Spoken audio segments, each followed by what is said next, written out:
If you want to have the best mood, the most compassion, the greatest sense of self, then self-image and self-worth, healing and work is where it's at. This work has changed my life. I recommend it 11 out of 10, and I'm so excited to get into today's episode.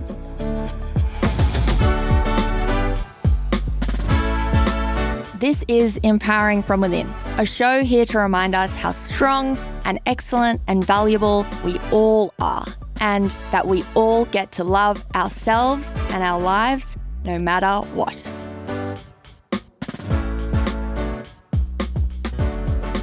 Hello, and welcome to another episode. I'm absolutely thrilled to have you here. Today, we are going deep on all things self-worth and self-esteem and feeling valuable and worthy in our lives. No matter what, you've heard me say it a million times, there's nothing on the outside that can determine or provide us with the self-worth that we are all entitled to.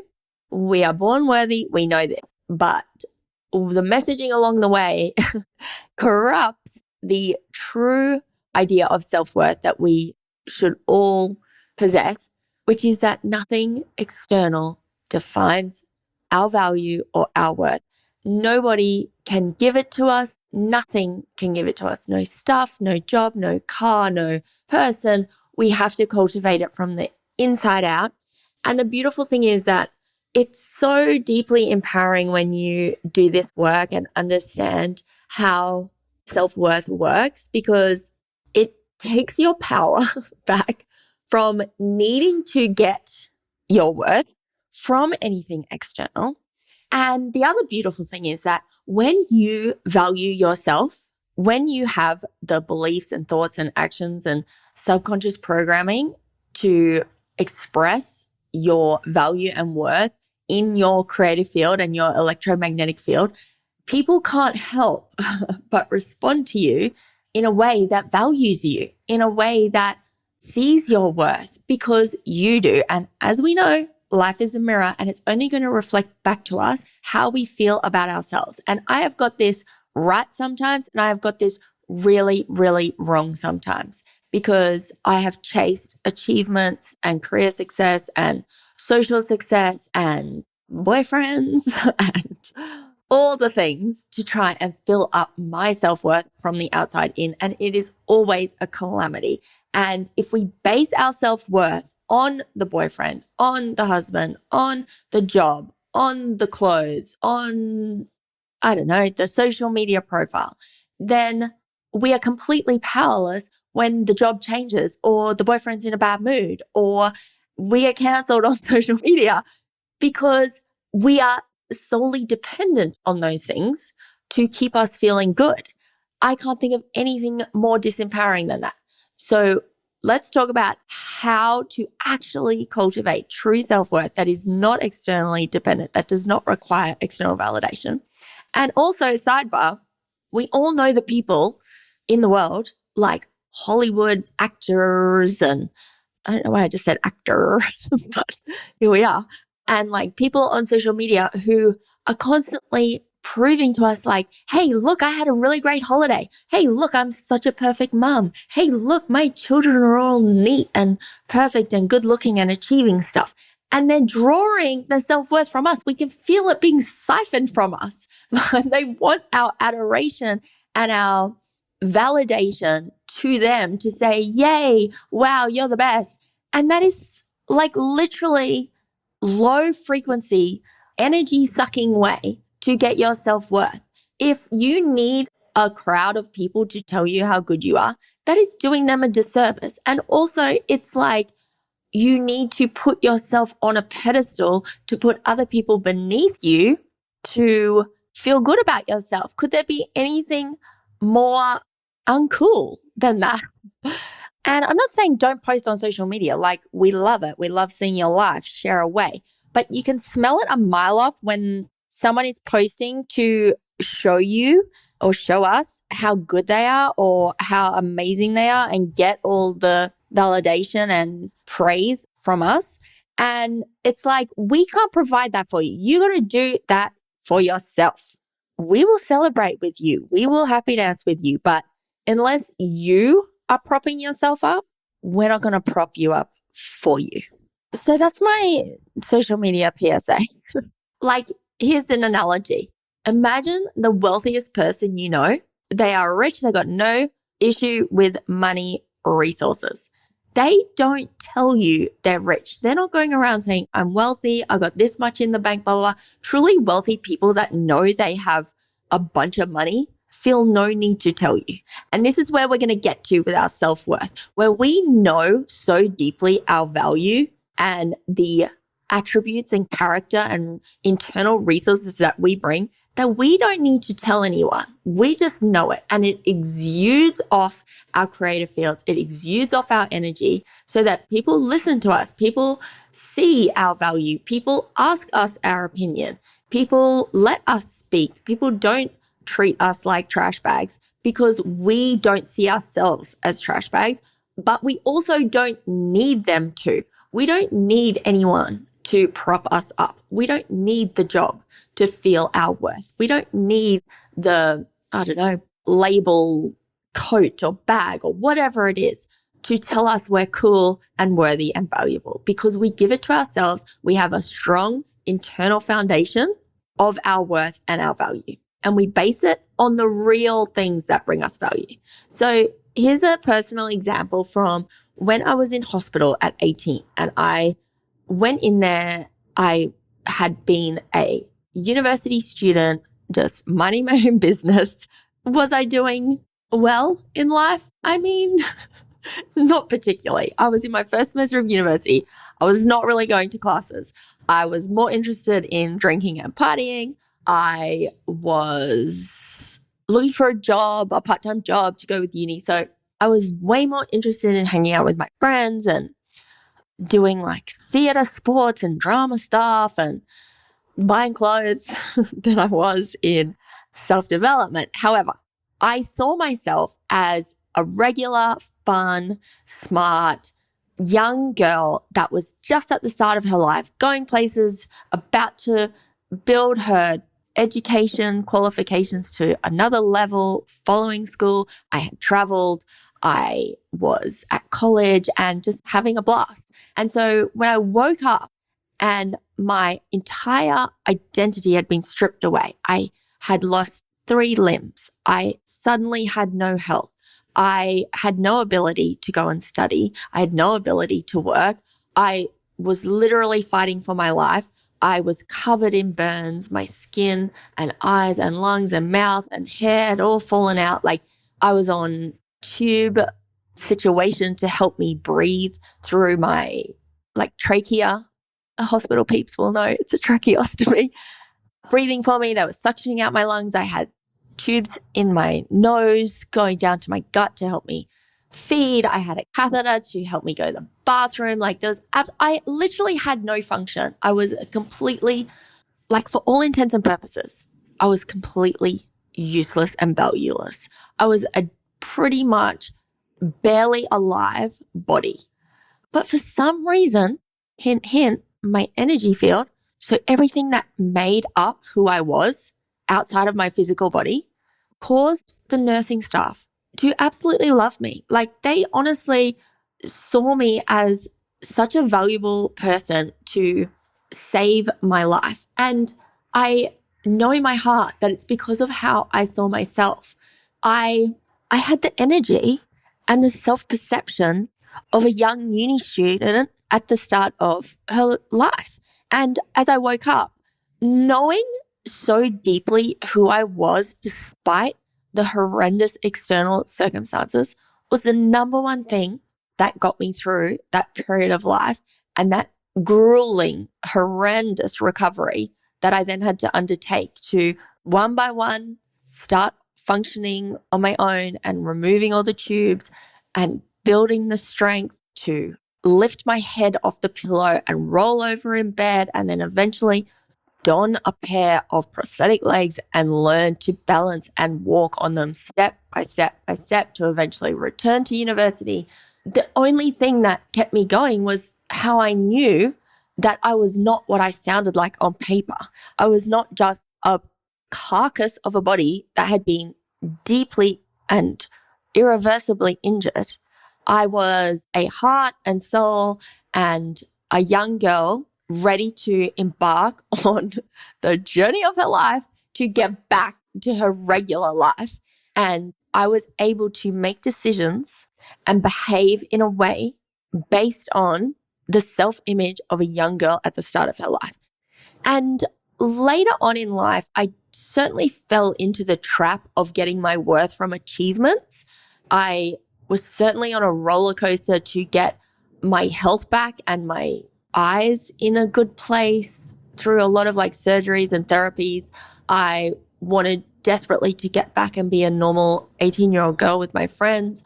I wanted to get my university degrees. I wanted to get the best job. And I was definitely placing my value on achieving these things, which in the universal law of balance, where nothing is entirely positive or negative, it was all a brilliant way to push me forward. But my self-worth was definitely reliant on those external things. And what I have learned in recent years is that the true definition of self-worth comes from our internal attributes. So you can have an architect or a lawyer or a mum, and you can base your self-worth and tell everyone you meet, like, I'm a lawyer, I'm an architect, I'm a mum, whatever it might be. But the true things that make you deeply valuable as a lawyer, architect, or mum are not the degrees or the title or the societal approval that you are a mum or whatever it might be. It is the qualities underneath that help you achieve those things. So, for example, most lawyers are pretty determined. They're pretty intelligent. They're pretty caring because they need to go through the lengthy degree and stick to it, even when it's boring or difficult. They need to exercise their intellectual muscles to memorize things and comprehend legislation and remember the patterns within certain precedents that are set in the courts or judgments. The things that make an architect a great architect or just an architect at all are having a great eye and taste and style for design. It is, again, perseverance. Having to get through that degree is, I'm sure, requiring a lot of commitment and perseverance. It is the internal quality of creativity and original thinking. To be a mum requires a level of nurturing and caring for not only yourself and your child as you grow it in your tummy, but also when the child is here. It requires a beautiful amount of patience and understanding and dedication and compassion and empathy and so many internal qualities to perform the role of mum. And instead of going to dinner parties and conferences and saying, hi, I'm a lawyer. Hi, I'm a mum, like whatever it may be, I would like to get to a point in the world where we say, hi, I'm really understanding, caring, compassionate, dedicated, and intelligent, because that is the true measure of a person. And when I look back at my hospital days, if I was going the way that society encourages us to go and basing my sense of self and my self-image and self-worth on the clothes I wear, my appearance, the job title I have, the house I live in, the money in the bank that I have, there is not only zero chance in hell that I would have got through that time, but also all those things that are valued by society and the world and that we're encouraged to place all our focus on and talk about and boast about and lead with in our lives literally would have provided me no value whatsoever. How is looking cute and attractive in a hospital when you're fighting for your life at all helpful? How is having a cool house at all helpful? How is having a degree at all helpful? It is the qualities underneath that literally saved my life and actually brought me so much value. They are the internal attributes that I can rely on and anyone can rely on. This is not me being special or different or unique to anybody else. Anyone in my situation could have cultivated the exact same attributes that are within them to get through a difficult period. But it's the internal perspective that helps us, because I could have been completely victimized by the situation, but I fortunately just had enough self-image after 18 years of life to know who I was more deeply than any illness could have defined me.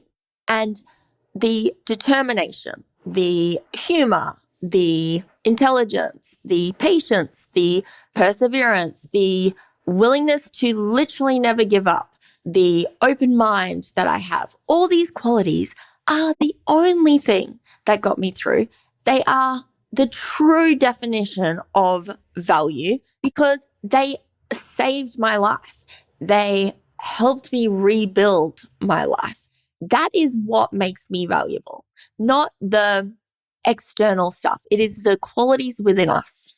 And if I had the victim mindset in hospital, knowing that life is a mirror, guess what would have been mirrored back to me? All those nurses and hospital staff would have seen me as a victim. They would have treated me as like, yeah, she hasn't got this. She's a lost cause. There's no hope. Her life is not in front of her. I would have got different care. I would have got different treatment. I would have had such different outcomes. So hopefully I have sold to you now the deep power of sourcing our sense of self and our sense of worth entirely from our internal attributes and not from the stuff outside of us. Because the truth is that we all have the most beautiful internal qualities. There is another universal law that I find extremely helpful called the law of all. All of us have equal levels of intelligence and ignorance. All of us have the ability to be deeply kind and super mean. All of us have the ability to be quote unquote lazy and not motivated and deeply, deeply determined, perseverant, and committed. It's just that we get out of balance and we only see our negatives. So if you're sitting here thinking, well, that's all well and good. I no longer want to base my worth on external stuff, but I don't have great internal attributes, then that, my friend, is such an easy fix because it's literally just a perception. And here's another game-changing idea. If we can accept our negative qualities and focus on our positive qualities, our self-worth will not only skyrocket, but we will become so much more accepting of other people, because usually the things that irritate us or trigger us about another person is something about ourselves that we can't accept. So let's take divisive topic, but let's take a famous political figure. If we hate them and we cannot handle anything that they say or do, and we're so triggered every time we see them and we're sitting around just going nuts about how much we cannot handle seeing them, hearing them, or what they're doing. You may have heard the modern psychological terminology of confession through projection. There is something about that political figure that we cannot accept about ourselves because, as I said, it's an inside-out world. Life is a mirror. And if someone is super triggering you, it's probably because you cannot accept the part of you that you can see in them, and you have been misinformed that we all need to be love and light and perfect. Like, we're all difficult. We're all ignorant sometimes. We're all mean sometimes. Like, unintentionally, I have said things out loud to my mum that I'm sure have nearly caused her an early death. I have parts of me that I believe are extremely intelligent and switched on. But equally, there are some things that I am extremely ignorant to and really dozy about. Like, I do not understand how to fix any technological problem. I cannot get my head around Excel. I use spreadsheets probably once a week, and I still do not have the brain power to operate an Excel spreadsheet without Googling 100 times, how do you do this in a cell? How do you do that in a cell? Like, as much as I am brilliant, I am also completely hopeless and ignorant in some areas of my life. But it's accepting the parts of us that are not quote unquote positive, because there's probably a positive to that. And being able to neutralize and balance out all our attributes so that we are in a true state of unconditional love with everything about us. Because if we are all worthy and we are all built perfectly for what we're here to do in the world, Perhaps it's by design that I am not meant to spend my time rocking and excelling, pun intended, in Excel spreadsheets. We all know that people with neurodivergence have brilliant gifts that come with their perceived negatives or differences. I can speak from experience that anytime I have been limited physically, I have had a overcompensation in another area of my body or my mental, emotional, or spiritual world. So I guess there's two steps to this self-worth process that I'm going to give you today. Firstly is stripping away all the external status buffer stuff, stripping away the need to feel better than anyone else. We are all equally brilliant and perfect exactly as we are, and we don't need to put anyone down or raise ourselves up to feel worthy and have a rock steady self-esteem and self-image. It is pulling all the ego layer external stuff away and getting to the underlying attributes that helped us to achieve the things we're most proud of in life, that helped us to get through the most difficult times in our lives, that we bring to our jobs or our roles in our families, and getting really clear on the internal attributes that only you possess that have concocted and been the perfect recipe for you to achieve and get through anything and everything in your life. The characteristics and attributes underneath the stuff and the external things and achievements and qualifications and titles, and basing our self-worth solely on those attributes so that when all the external stuff goes up and down and the life roller coaster is doing its thing, we know that it means nothing about us because our self-worth is so strong that we could stand in front of the entire world and the world could tell us, you are not special, you have no value. And just like that mega rich person that doesn't need to show you their bank balance, we would know so deep down internally that that's not true. We would be so rooted to the fact that the value and worth that we have cannot be seen or printed on a piece of paper. It cannot be measured by stuff. It is the exquisite, brilliant characteristics and internal attributes inside of us that truly defines our worth and self-esteem. And the perks to doing this are that not only you'll value yourself and your mood will literally improve out of sight because you're no longer like wanting to feel better from seeing it outside of you and resting it on all the things of people outside of you, but people will naturally start treating you with the value and worth that you deserve because that's how you treat you. And as we know, whatever thoughts, beliefs, actions, treatment that we have about ourselves is going to be reflected back to us in life. So that is the first step, getting really clear on your attributes. Write a list, make it long, and prove to yourself how those are the qualities that have truly brought value to your life and the lives of everyone around you.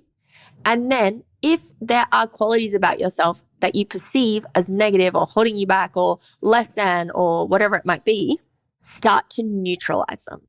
Start to see how they're actually perfectly in balance. And if you need help with this, I am a master at finding the unconditional love and the neutrality and the good and the positive in the perceived negatives in our life. And I would be honored to help you and guide you with more tools and deeper awareness and shifts in your subconscious programming and belief systems and perceptions that have probably been hammered into you your whole life to get you out of a state of feeling shame or less than or not good enough or needing more and more and more praise and stuff and accomplishments and achievements and whatever it might be. Genuinely would be my privilege to work with you. However, there's just one more thing I want to touch on today.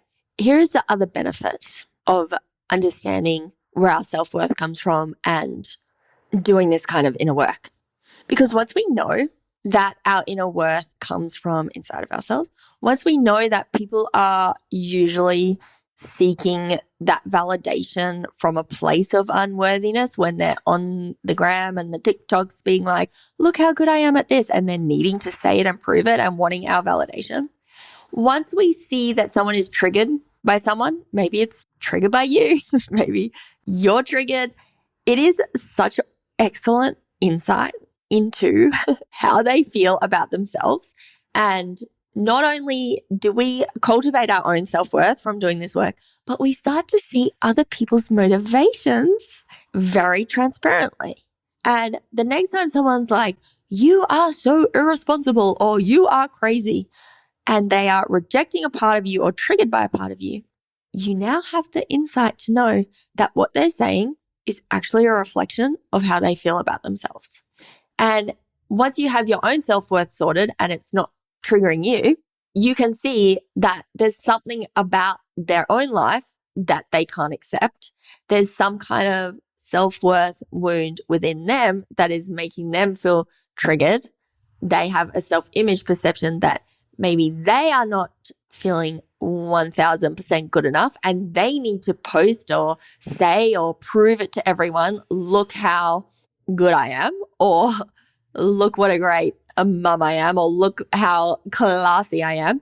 And you start to see through the world a bit and see through people's egos. And it's not in a way of feeling like better than anyone, because we are all here just trying to work out our self-worth. So I'm like right in that boat when I'm looking into other people's self-image and being like, yes, I have been there. I feel you. But it just helps you take everything less personally, because if you're getting cancelled or if someone's throwing you shade, it's a guarantee that if they are triggered, there's something going on within their life and their self-image that is causing them to have a freak out. And it can be very helpful clues for the loved ones around you when they are triggered, and the people out there in the world who might be making you feel less than, to first of all use it as feedback loop. Because if you're triggered, refer to my last podcast episode where we can heal and shift whenever we're triggered by something on the outside. But if you're not triggered and someone is having a go at you and accusing you of things or feeling upset with something that you've said or done or how you're being, the words they use to describe the issue that they have with you is going to be exactly the way they feel about themselves, and a very good window into a part of themselves that they can't accept about themselves, which ultimately brings huge amounts of compassion into your life, because you can see that people are triggered when they're hurt and they're feeling less than, and people are out there posting and trying to make themselves look fabulous in a certain type of way because they need the validation. And I think honestly, self-worth is like an epidemic out there that we need to address. And I think if everyone had true foundational self-image based on their characteristics and internal attributes, the world would be a much more loving and less triggering place to operate in. And the levels of comparison and striving and the genuine connections that we would have with people would be wildly improved. So take of this what you will. If you're feeling pretty rock steady in your self-worth, then that's absolutely excellent. If you feel like a little bit fragile in your self-worth and it's dependent on things going your way or achieving certain things or receiving certain amounts of praise from certain amounts of people, then I've been there and I totally get it. I mean, on paper, if you had said to me, you will be a person that is missing limbs with severe physical limitations and severe disabilities, I would have found it unfathomable that I could be a person who sees their value and their deep, deep worth. And I know that the source of my value and worth is from the truest, most authentic place and the most genuine place. And that even if you are a person that achieves every single thing on your list, that is supermodel hot, perfect relationship, perfect home, perfect career, if you don't have the self-worth underneath it, those things are not going to make you happy. Those things are not going to make you feel valuable. You're probably going to be miserable and trying to get more and more and more and more and more to fill up that hole inside yourself. And it will never be enough if you don't do the inner work to cultivate your self-image and your self-worth from an authentic, genuine, true place. So my recommendations are that your self-image and your self-worth are the coolest things you can give yourself. They will improve your life beyond measure. They will improve your mood beyond measure. They will improve your compassion for other people beyond measure and genuinely just make the world a better place. So if you want help, I'm here for you, and I'm sending you every good wish on your self-worth journey.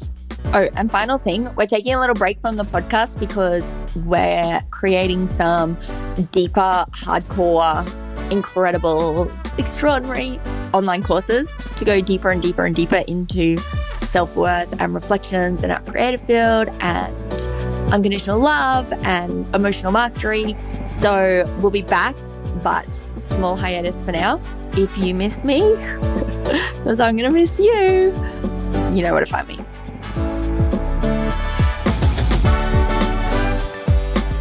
Thank you so much for being here today. If you want to keep hanging out, because I sure do, then head to my Instagram @PhoebeSgram or my website, phoebestewart.com.